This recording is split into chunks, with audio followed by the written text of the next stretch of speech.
हरिओम. आज रविवार 17 मे 2026 अधिक ज्येष्ठ शुद्ध प्रतिपदा. सद्गुरू ब्रह्मचैतन्य गोंदवलेकर महाराज आज आपल्याला प्रवचनातून सांगणार आहेत की मी भगवंताचा आहे हे अखंड जाणीव ठेवावी.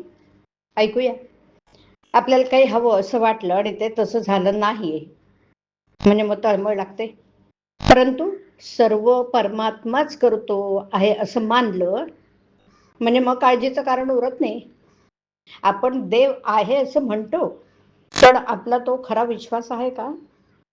एखादा मनुष्य बुडायला लागला म्हणजे दगड जरी त्याच्या हाताला लागला तरी हा आपल्याला तार येईल असं त्याला विश्वास वाटतो आणि मग तो त्याला धरून आपणही त्याच्याबरोबर बुडतो आणि म्हणून म्हणतो देव आहे असा आपला खरा विश्वास नसतो. आपण नुसतं तोंडाने म्हणतो एवढंच. नाहीतर आपल्याला काळजी का वाटावी? प्रत्यक्ष देव पुढे उभा राहिला तरी आपल्या मागची काळजी किंवा सुखदुःख संपणार नाहीत. याचं कारण म्हणजे परमेश्वरावरचा आपला विश्वासच डळमळीत असतो. वास्तविक परमेश्वराची इच्छा प्रमाण मानल्यावर सुख दुःख मानण्याचं कारण नाही. परमेश्वर सर्वव्यापी आहे. तो जसा माझ्यात आहे तसा दुसऱ्यातही आहे.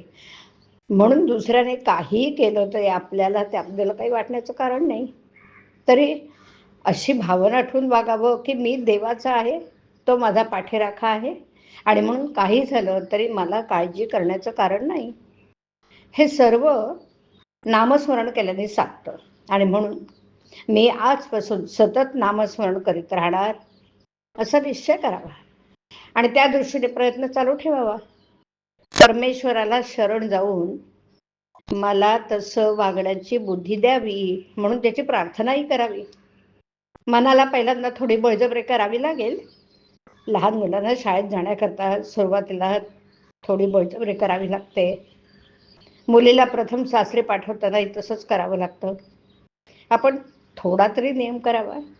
उदाहरणार्थ जेवायच्या आधी, रात्री निसताना, सकाळी उठताना नाम घ्यायचंच, भगवंताची आठवण करायचीच आणि असं केलं तर त्या आयुष्यात फार उपयोगी पडेल. प्रपंचाचा प्रयत्न आज जो चालू आहे तो तसाच करीत जावा, पण मला भगवंत हवा असं म्हणत जावं. मनामध्ये भगवंताची आस ठेवावी म्हणजे ती हळूहळू वाढत जाईल आणि मग तिचं पर्यवसान ध्यासामध्ये होईल.